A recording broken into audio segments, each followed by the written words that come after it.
dipersembahkan oleh Bank BRI. Assalamualaikum warahmatullahi wabarakatuh, pemirsa Tafsir Al-Misbah. Alhamdulillah hari ini kita diberikan kesempatan kembali oleh Allah Subhanahu wa Ta'ala untuk dapat kembali memahami makna-makna yang terkandung di dalam Quran surat An-Nahl, ya. Dan masih bersama saya Ale Rohali, tentu saja juga dengan Bapak Quraisy Shihab. Assalamualaikum warahmatullahi wabarakatuh, Bapak Quraisy. Dan bintang tamu kita pada hari ini Tommy Kurniawan. Assalamualaikum warahmatullahi wabarakatuh. Waalaikumsalam, terima kasih sudah hadir. Dan pada hari sebelumnya Pak Quraisy kita sudah melakukan pembahasan atas Quran surat An-Nahl, ya, yang berarti lebah, ya Pak Quraisy, ya. Dan kita akan lanjutkan kembali, kita akan coba untuk menguraikan makna yang terkandung mulai dari ayat 89 dari Quran surat An-Nahl. Kita mulai, Pak Quraisy, persilakan. Baik. Bismillahirrahmanirrahim. A'udzubillahi minasyaitonirrajim. Wa yawma nab'atsu fi kulli ummatin syahidan 'alaihim min anfusihim wa ji'na bika syahidan 'ala haula, dan seterusnya. Ayat-ayat sebelum ayat ini berbicara tentang siksa yang akan ditimpakan kepada orang-orang yang melanggar perintah-perintah Allah. Sebelum itu. Nah, ayat kita ini, ayat 89 ini menjelaskan bahwa jangan duga siksa itu semena-mena. Jangan duga siksa itu tidak melalui proses pengadilan. Ya. Jangan duga siksa itu tidak ada saksi-saksi dalam proses itu. Ketika itu, di hari kemudian nanti, Allah akan mengutus, akan mendatangkan untuk setiap kelompok seorang saksi dari kelompok mereka sendiri, saksi kalau terhadap mereka. Bisa jadi saksi yang memberatkan, bisa jadi saksi yang meringankan. Maksudnya kelompok mereka ini apa nih Pak Quraisy? Manusia-manusia durhaka yang beraneka ragam itu. Oh, oke. Ya, yang dibicarakan oleh ayat-ayat yang baru. Okay. Yang saya ingin garis bawahi di sini adalah bahwa saksi itu dinyatakan Allah dari diri mereka sendiri, dari kelompok mereka sendiri, dari masyarakat Nabi itu sendiri. Jadi saksi itu akan berlaku adil. Kalau diduga ada subjektivitas dari saksi itu karena mempunyai hubungan dengan siapa yang diadili, maka kemungkinan, kalau ada, kemungkinan itu memihak mereka. Iya kan? Kalau saya diminta jadi saksi atas anak saya, tidak mungkin saya memberatkan dia. Kalau di luar negeri ada bangsa Indonesia yang katakanlah tersangka, lantas saya sebagai orang Indonesia diminta untuk menjadi saksi, maka kemungkinan besar saya justru bersifat subjektif membela mereka. Iya kan? Tapi itu nanti akan terjadi juga. Itu dia yang dikatakan di sini. Nanti di hari kemudian ada saksi. Jangan duga saksi itu akan berlaku sewenang-wenang, karena saksi itu dari mereka sendiri, dari kelompok mereka sendiri, sehingga kalau dia subjektif, subjektivitasnya itu menguntungkan. Ya kan? Oke. Wajibna bika syahidan ala haula. Kemudian engkau wahai Nabi Muhammad akan menjadi saksi untuk keseluruhan umat manusia. Karena memang engkau diutus untuk seluruh manusia. Lalu ingat juga, jangan duga bahwa mereka tidak diberi peringatan sebelumnya. Kami telah menurunkan kepadamu wahai Nabi Muhammad suatu kitab, yaitu kitab Al-Quran, yang memberi petunjuk, yang memberi peringatan dan lain-lain sebagainya. Dalam kitab Al-Quran itu terdapat penjelasan menyangkut segala sesuatu yang berkaitan dengan ajaran agama. Ya. Ini kita mau berhenti sejenak. Ada orang yang menduga bahwa segala ilmu yang dulu sampai yang akan datang, yang sudah punah dan yang belum muncul, semuanya ada di Quran. Sebenarnya itu berlebih.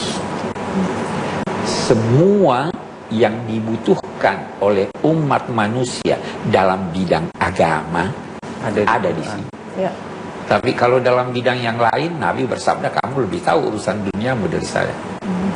Kitab suci ini mengandung segala sesuatu, mengandung penjelasan yang beraneka ragam, dan penjelasan itu dijelaskan oleh Rasul melalui ucapan dan keteladanannya. Dia merupakan petunjuk, rahmat, dan berita gembira untuk orang-orang muslim. Nah, untuk menghadapi dari pemahaman yang beragam sendiri itu bagaimana Pak Kiai? Karena kan banyak sekali seperti itu. Iya. Penjelasan Nabi itu ada yang bersifat global, ada yang bersifat rinci. Penjelasan Nabi itu ada yang bersifat ibadah, ada yang bersifat non ibadah. Ya. Ya kan? Jadi kita teladani Nabi bahwa boleh jadi berbeda-beda penjelasan Nabi. Iya. Perbedaan-perbedaan yang dibenarkan. Saya beri contoh, Nabi pernah sholat pakai tangannya begini. Di kali lain tangannya lurus. Di kali lain di atas dada. Berbeda-beda. Silahkan pilih yang mana yang Anda mau. Selama itu bersumber dari Nabi. Tapi yang paling penting untuk hal-hal yang berkaitan dengan ibadah, itu harus jelas dalilnya dari Quran dan Sunnah Rasulullah, ya Pak Quraisy. Kalau selain dari itu, bisa dapat dari sini, bisa dapat dari pengembangan akal manusia. Itu maksudnya penjelasan menyangkut segala sesuatu.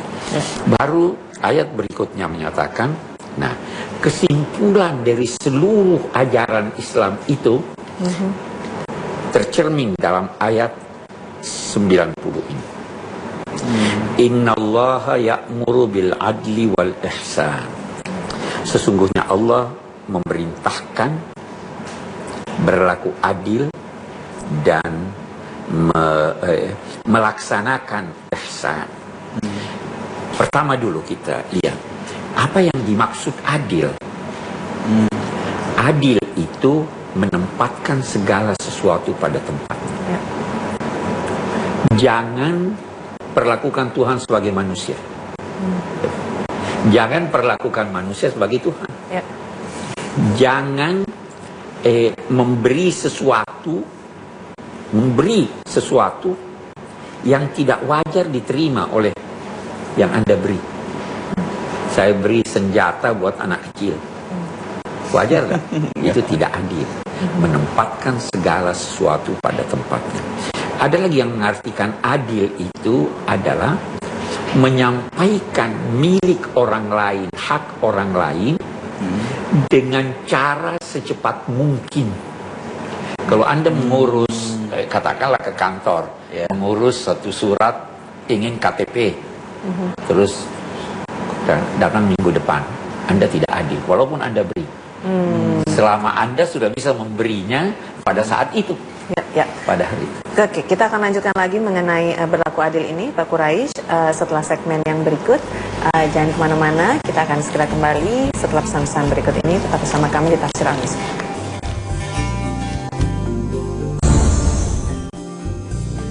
Beribadahlah seakan-akan Anda melihat Allah. Dan kalau itu tidak bisa tertanam dalam benak Anda bahwa dia ini, sadarlah bahwa dia melihat Anda.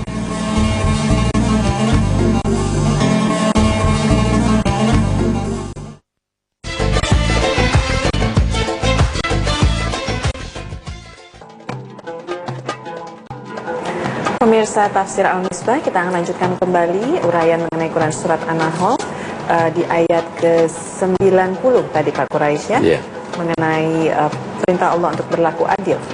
Berlaku adil. Oke. Ada juga yang mengartikan adil, tauhid, keesaan. Betapapun makna-makna ini sebenarnya mirip. Di samping adil, Allah juga memerintahkan ihsan. Ihsan itu adalah yang pertama, dalam konteks ibadah kepada Allah, beribadah seakan-akan Anda melihatnya. Kalau ada pembantu, saya tugaskan membersihkan ruangan ini. Bisa jadi kalau dia tidak lihat saya, dia kerja asal jadi. Ya. Tapi kalau dia lihat saya, Ya. beribadahlah seakan-akan Anda melihat Allah. Dan kalau itu tidak bisa tertanam dalam benak Anda bahwa dia ini, sadarlah bahwa dia melihat Anda. Cuma kan kita belum pernah melihat nih Pak, Allah seperti Itu apa. dia dikatakan seakan-akan melihat, seakan-akan. Cara membayangkannya gimana? Jangan bayangkan. Nggak Jangan boleh bayangkan bayangkan. secara fisik gitu ya. Karena, tidak ada karena fisiknya. apapun bayangan Anda itu salah. Oke. Jadi Anda merasa seakan-akan. Iya, karena ini berhubungan dengan saya, Pak. Saya sedang melatih ihsan saya. Gitu. Iya, itu dia, betul. Makanya ingin dapat penjelasan yang lebih Bagus, dalam. bagus ya. Jadi kita tidak bisa melihat Anda, tetapi hati Anda bisa menggambarkan bukan sosok Allah. Hati Anda bisa menggambarkan kuasanya. Ya, Hati tanda-tanda Anda kebesarannya. bisa merasakan nikmatnya. Iya. Gambarkanlah itu. Iya. Oke, kita Baik, kembali. Pak. Kita lanjutkan. Ihsan juga berarti memberi lebih banyak dari yang mestinya Anda beri. Maksudnya gimana? Baik. Anda butuh satu pakaian. Saya beri Anda. Kalau saya memberikan satu, saya adil. Tapi kalau saya beri dua, memberi lebih banyak dari yang Anda butuhkan. Ya kan? Dan menuntut lebih sedikit dari hak Anda. Anda punya utang 100.000, yang saya tuntut cuma 50.000. Oke. Itu ihsan. Oke. Ihsan terhadap manusia, tadi terhadap Allah, melihat orang lain adalah diri Anda. Apa maksudnya? Iya. Itu. Melihat ada satu orang kelaparan, si A kelaparan. Anda lihat orang itu adalah diri Anda di sana. Anda beri atau tidak? Seperti kita yang kelaparan. Kita yang kelaparan. Itu Iya. ihsan. Baik. Iya kan? Ya. Nah, Allah tidak menuntut kita untuk melakukan ihsan. Iya. Minimal yang dituntutnya adalah berlaku adil. Iya. Berlaku adil di sini, di ayat ini dia tidak sebut terhadap siapa. Di ayat yang lain ada ditegaskan berlaku adillah terhadap dirimu, bahkan jangan sampai kebencianmu kepada seseorang menjadikan kamu tidak berlaku adil. Jadi terhadap musuh pun kita harus berlaku adil. Ya. Setuju. Okay. Wa ita idil qurba, dan memberikan yang terbaik kepada kerabat. Dzil qurba, kerabat, bisa juga diartikan memberikan kepada orang-orang yang dekat kepada kamu. Ya. Boleh jadi dekat tempatnya walaupun bukan kerabat. Boleh jadi dekat hubungannya dengan kamu walaupun kerabat, memberi mereka itu. Dan Allah melarang al-fahsya. Al-fahsya itu adalah keburukan yang tidak direstui oleh agama, tidak juga direstui oleh akal, yang dampaknya buruk terhadap diri Anda dan buruk juga bagi orang lain. Anda mencemarkan lingkungan, agama tidak setuju, akal berkata tidak baik, pencemaran lingkungan bisa merusak Anda, bisa juga merusak orang lain. Itu namanya Allah melarang. Dan al-munkar. Munkar itu adalah sesuatu yang dianggap buruk oleh budaya, serta dinilai buruk oleh agama. Lawan munkar itu ma'ruf. Ya. Sesuatu yang dianggap baik oleh suatu masyarakat, dan itu dianggap baik oleh agama, itu namanya ma'ruf. Saya beri Anda contoh. Kita, ada cara kita di Indonesia ini, katakanlah lelaki, menganggap orang yang sholat pakai pici itu lebih bagus daripada yang tidak. Itu budaya, ya kan? Iya. Oke. Suruh aja orang pakai pici. Tapi budaya itu berkembang. Kita di Indonesia, laki-laki pakai laundress bagus enggak? Enggak. Budaya kita berkata laki-laki tidak. Kalau mau pakai sarung. Kalau orang di Saudi, Semua loh. semuanya pakai laundress laki-lakinya. Iya. Hampir Ya kan? sebagian Itu budaya. Selama itu tidak bertentangan dengan agama, dan itu adalah budaya yang baik, perintahkan. Lestarikan budaya yang baik. Jangan, kalau ada muncul budaya yang buruk, larang dia. Oke. Karena terkadang juga budaya tuh suka mengarah ke ritual-ritual yang mengarah ke syirikan gitu ya. Iya, bisa jadi budaya bisa mengantar ke sana.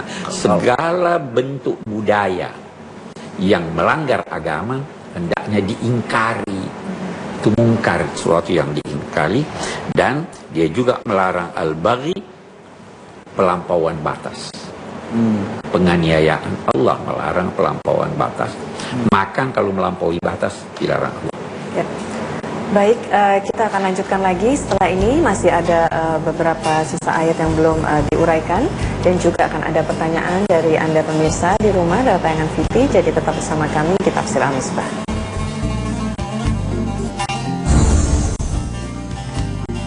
Sempurnakan. Dia tidak katakan laksanakan. Sempurnakan.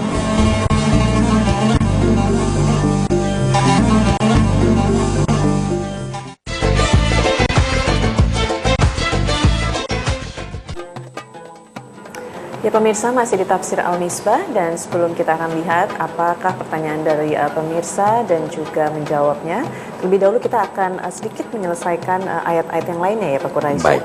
Baik, silakan dari 91. Baik. Pesan Allah berikutnya itu kita dapat baca pada ayat 91 dan 92. Ayat 91 menyatakan begini, wa'aufu bi ahdillahi idza ahadtum wa la tanqudul aymana ba'da tawkidiha. Sempurnakan.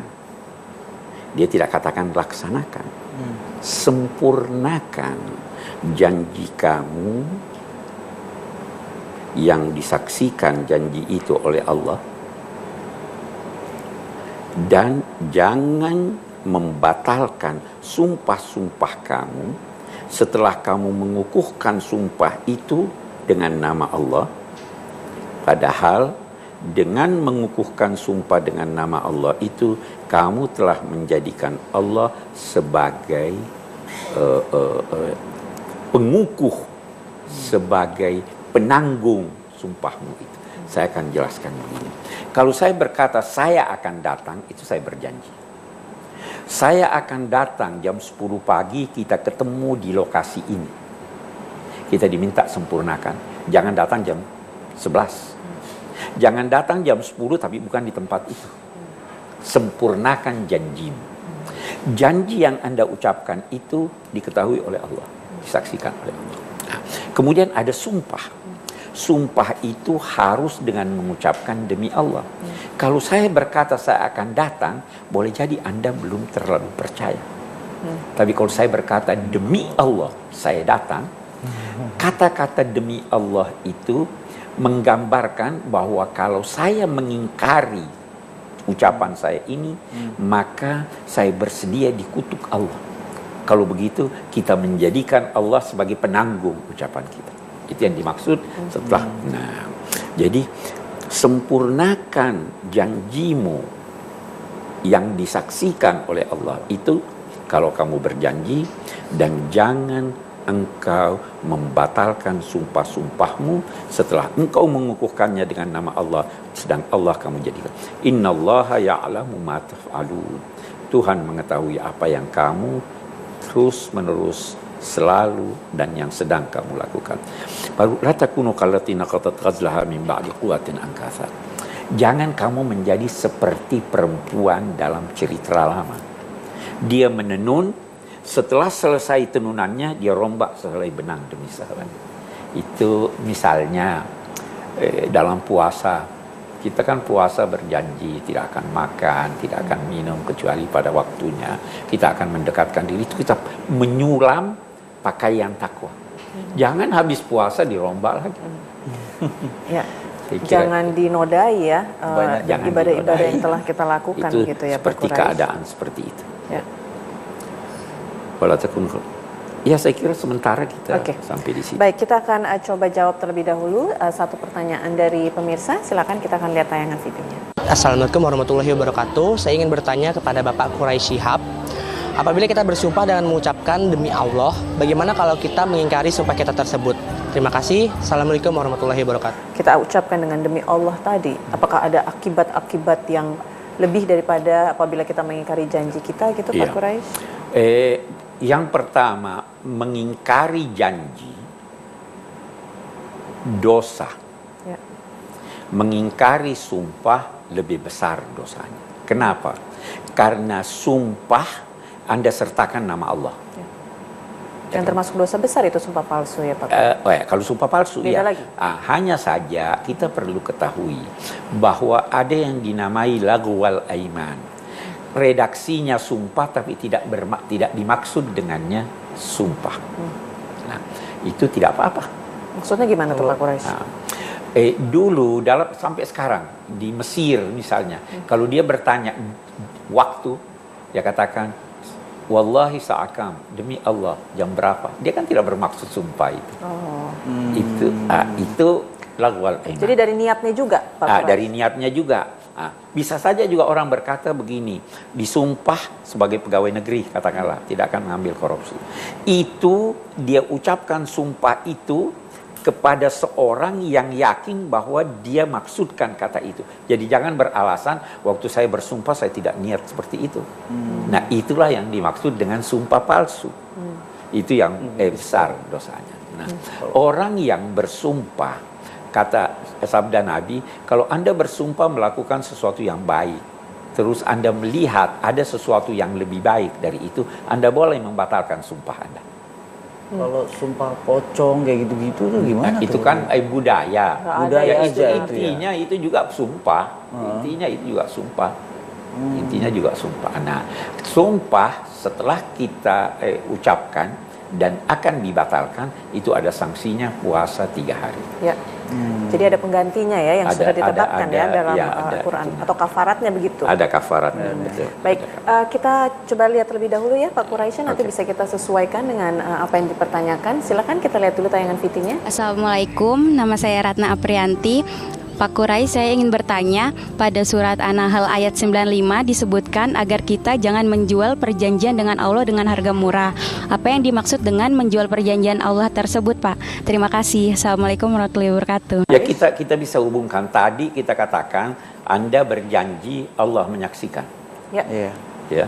Saya berjanji pada Anda mau datang itu Allah menyaksikan. Itu perjanjian kita dengan manusia yang disaksikan Allah. Jangan sampai Anda sudah berjanji, perjanjian yang pada hakikatnya disampaikan Allah ini, lantas Anda batalkan karena ada imbalan materi yang Anda dapatkan. Terbatas pada materi, terbatas pada imbalan materi keduduk duniawi.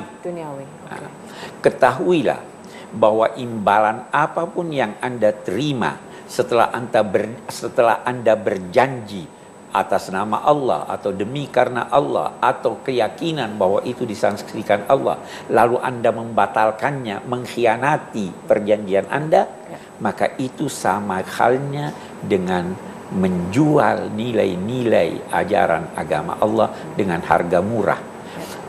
Jangan berkata bahwa kalau harga mahal boleh enggak. Pertanyaan berikutnya itu. Tidak. Betapapun banyaknya yang Anda terima, itu sebenarnya adalah harga yang murah, karena akibatnya akan sangat besar menimpa Anda. Itu yang dimaksud. Oke. Baik. Kita lanjutkan saja ke ayat yang selanjutnya Pak Quraisy. Kita lanjutkan. Ya, masih ada sedikit waktu. Iya. Ma indakum yanfad wa ma indallah baq. Apa yang ada di sisimu akan habis. Dan apa yang di sisi Allah itu yang akan kekal. Ada satu hal yang bisa menjelaskan ini. Suatu ketika Nabi SAW berpesan pada Aisyah, itu ada kambing disembelih baru bagi-bagi. Setelah Nabi kembali ke rumah, beliau bertanya, kamu apakan kambing itu? Aisyah menjawab, semua sudah habis, semua setelah saya bagikan, yang tinggal buat kita ada sedikit pahanya. Nabi menjawab, yang tinggal itu yang habis, dan yang kamu bagi-bagikan itu yang kekal. Maksudnya, apa yang Anda miliki buat diri Anda itu habis di sini. Tapi kalau Anda menganugerahkannya, sedekahkannya, memberikannya kepada orang lain, itu yang kekal, yang berada di sisi Allah, yang Anda akan terima ganjarannya kelak di hari kemudian. Itu maksud ayat kita. Baik Pak Quraisy, kita akan lanjutkan lagi di segmen yang berikutnya. Juga Tommy, kalau nanti ada pertanyaan yang diajukan, dan Anda pemirsa di rumah, tetaplah bersama kami di Tafsir Al-Misbah.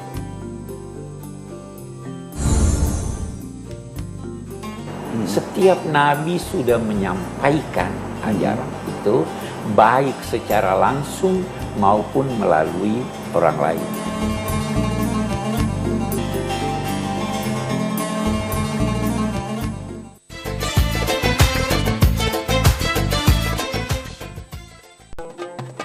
Ya baik pemirsa, terima kasih Anda masih bersama kami, dan kita masih ada waktu lagi untuk lebih mendalami apa yang sudah diuraikan oleh Pak Quraisy mengenai Quran Surat An-Nahl. Tadi kita mulai dari ayat 89 ya, lewat pertanyaan-pertanyaan juga yang diajukan.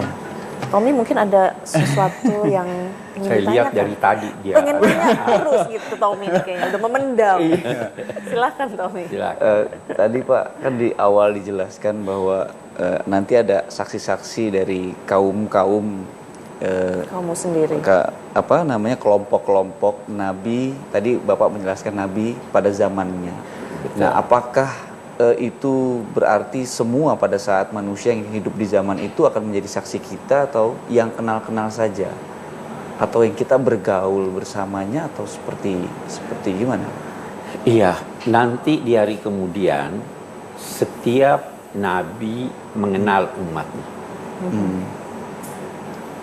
Dia akan menjadi saksi terhadap apa yang dilakukan oleh umat. Umatnya pun mengenal Nabi itu. Karena kalau dia tidak kenal, berarti tidak sampai padanya ajaran. Ya kan? Kalau Nabi tidak menyampaikan kepada umatnya, berarti dia tidak melaksanakan tugasnya dengan sempurna. Setiap Nabi sudah menyampaikan ajaran itu, baik secara langsung maupun melalui orang lain. Nabi Muhammad sudah menyampaikan pada kita, walaupun kita tidak bertemu dengan beliau. Bagaimana dia sampaikan? Ini ada Quran, ini ada ulama, ini ada cendekiawan yang menyampaikan hal-hal tersebut. Apakah teman yang bergaul sama kita yang sehari-hari itu akan menjadi saksi nantinya, Pak? Jangankan teman, tempat-tempat Anda berada, kursi yang Anda duduki sekarang, bisa menjadi saksi di hari kemudian bahwa pada suatu ketika Anda duduk di sini mendengarkan uraian menangkut tafsir. Subhanallah. Iya, itu. Wanat tubuh atharahum, itu kami tulis bekas-bekas mereka. Itu sebabnya dianjurkan apabila sholat di satu tempat, mau sholat sunnah pindah sedikit. Untuk apa itu? Supaya yang ini menyaksikan, ubin yang itu pun menyaksikan di hari kemudian. Saya sempat bingung tuh, Pak. Kalau ada yang pindah-pindah bingung ya? Iya, Maksudnya selalu itu. Selalu pindah-pindah. Saksi. Padahal di situ juga sebenarnya nggak apa-apa. Iya, tidak apa-apa di situ juga. Tapi lebih banyak Tapi yang supaya memberikan saksi yang menguatkan Diperkuat. Anda di hari kemudian lebih banyak lagi. Iya. Itu sebenarnya makna-makna simbolik daripada ini. Untuk menggambarkan bahwa pengadilan Tuhan itu sangat-sangat adil. Ya.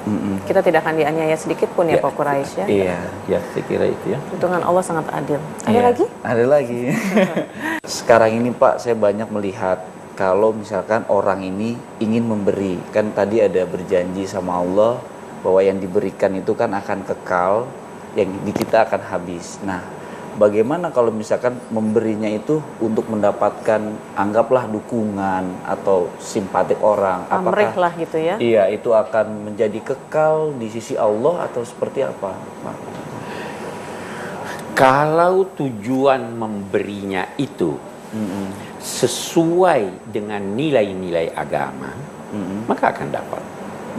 Tetapi kalau tujuan memberinya itu, saya beri contoh. Iya. Anda pergi ke pesta perkawinan, memberi kado. Anda tulis nama Anda, Iya. dapat ganjaran atau tidak? Nggak tahu. Kita berkata, Iya. kalau Anda memberikan itu dan menulis nama Anda, Iya. supaya lebih akrab hubungan Anda dengan dia, dan keakraban hubungan itu dianjurkan Allah. Apalagi Allah tidak melarang memberi yang tulus, walaupun dengan menyatakan Dengan terang-terangan pemberian gitu ya. itu secara terang-terangan, maka itu dapat pahala. Tetapi kalau Anda memberinya tidak tulus, ini supaya dia dukung saya, ini supaya Iya. saya dapat ini, itu tidak dapat pahala. Ketika itu Anda tidak bermaksud demi karena Allah, tapi demi orang itu. Iya. Jadi kalau mau ganjarannya jangan minta pada Allah, minta pada orang itu. Jadi sebenarnya mungkin kalau boleh menimpali tergantung niatnya ya Pak Quraisy ya. Tergantung Jadi kalau niatnya. misalkan kita tidak yakin dengan hati kita yang tidak akan ria gitu, lebih baik mungkin sembunyi-sembunyi gitu. Menyembunyikan. Walaupun di Al-Quran diterangkan bahwa memberilah secara terang-terangan atau secara atau sembunyi gitu ya. Nah, terang-terangan ini maksudnya bagaimana nih Pak Quraisy? Terang-terangan, saya beri Anda terang-terangan, tapi bisa Di jadi dalam tujuan hatinya, saya, ya. tujuan saya. Yang pertama, supaya Anda tahu sehingga tidak timbul pada diri Anda prasangka buruk terhadap saya. Pelit banget orang itu. Kan bisa toh saya tulis nama. Bisa juga saya terang-terangan untuk mendorong orang lain memberi. Iya. Tapi yang penting hati tetap harus Hati lurus. tetap lurus. Kalau Gitu ya. pengen memberikan contoh tapi ada sedikit aja gitu rasa ria tuh juga lebih baik tidak gitu ya Pak Quraisy ya. Betul. Tergantung kebersihan Iya. hati. Misalkan itu hanya di hati anggaplah, tapi tidak diucapkan, itu sama ya. Sama. Allah tahu. Allah tahu hati isi hati manusia. kita. Iya. Iya kan? Iya. Alhamdulillah ya kita bisa lebih banyak mendapatkan pemahaman mengenai Quran Iya. Surat An-Nahl. Iya. Dan kita akan segera kembali setelah ini untuk kesimpulan dari apa yang sudah disampaikan oleh Bapak Quraisy. Jangan kemana-mana, tetap bersama kami di Tafsir Al-Misbah. Itu kalau mengenai peci sendiri, itu sebaiknya kalau dalam sholat itu pakainya bagaimana, apa? Tetap begini atau kan waktu Pakai itu pernah saya kabayan dengar gitu? ya ada yang ngejelasin, ada yang harus gini, jidatnya harus kelihatan, harus kena atau gimana, itu gimana?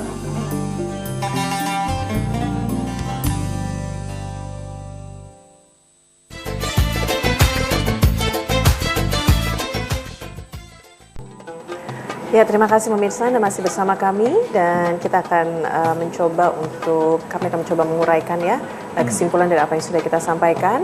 Tapi itu nanti karena Tommy Kurniawan ini masih ada sedikit yang ingin ditanyakan lagi. Iya. Ya, silakan. Iya, jadi Pak tadi kan ada sedikit disinggung budaya lah pakai ini, pakai itu. Nah, itu kalau mengenai peci sendiri, itu sebaiknya kalau dalam sholat itu pakainya bagaimana, apa? Tetap begini atau kan waktu Pakai itu pernah saya kabayan dengar gitu? ya ada yang ngejelasin, ada yang harus gini, jidatnya harus kelihatan, harus kena atau gimana, itu gimana? Iya, Pak, kita sebaiknya?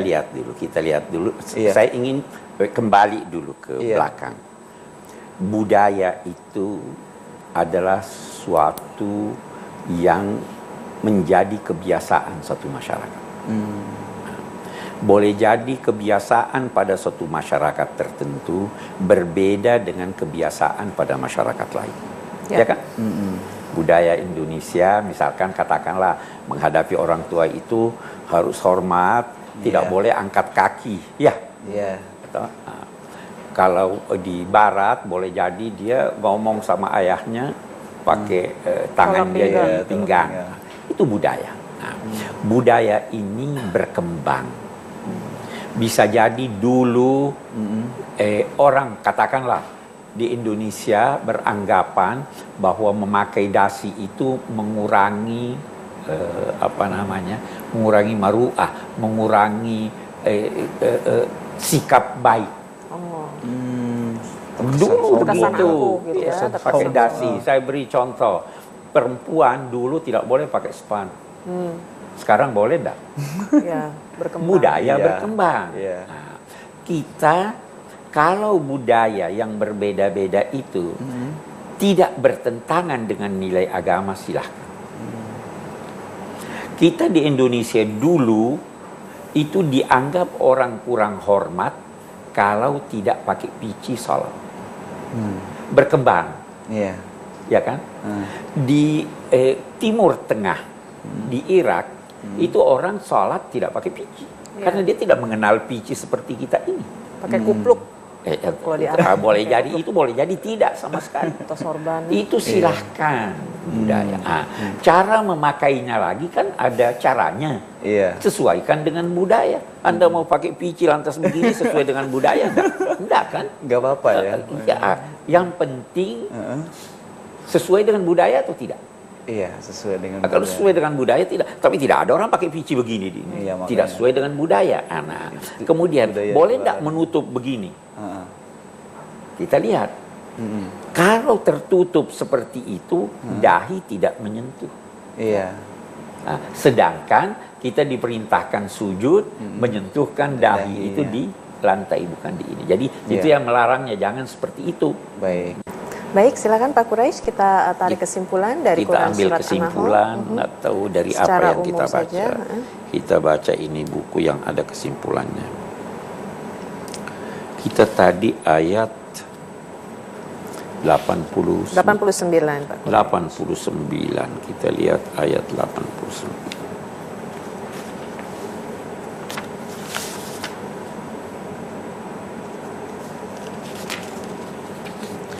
Ayat 89 kesimpulannya, adil adalah menempatkan sesuatu pada tempat yang semestinya. Ya.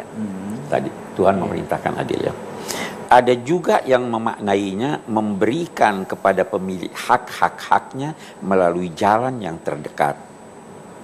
Atau menuntut semua hak sekaligus menyampaikan semua kewajiban.